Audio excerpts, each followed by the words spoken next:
হ্যাঁ এই বাগানে খালুর কাছে আমি কলা নিতে আসছি। কত করে কলা হালি? 80 টাকা। 80 টাকা হালি? আলি না বাগান। মানে কলা নিতে আসছি আমি। এই যে ভাগাটি দেখেন, এই যে এই ভাগাগুলা 80 টাকা। কি খাবো? কমে দিবা না? হ্যাঁ 70 টাকা। না না না না না, দাঁড়াও দাঁড়াও, কমে দিবা কি দিবা না তাই কর। 70 টাকা দে। 70 টাকা? হ্যাঁ এর সাথে মনে হয় ডিম খাওয়াই ভালো, কলার যেই দাম। কয় দিন খালি তুমি চেতে না, তুমি ঠান্ডা থাকো।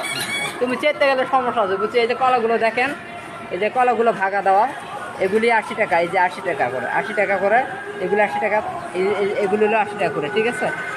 তো এই কলাগুলো যে 80 টাকা কইরা আমি কইছিলাম খালু 30 টাকা করে দাও। খালু শুনবো না। তো আমি যদি 80 টাকা যদি কলাই খাই, 70 টাকা যদি কলা খাই, এর সাথে ডিম খাওয়াটাই তো ভালো নাকি?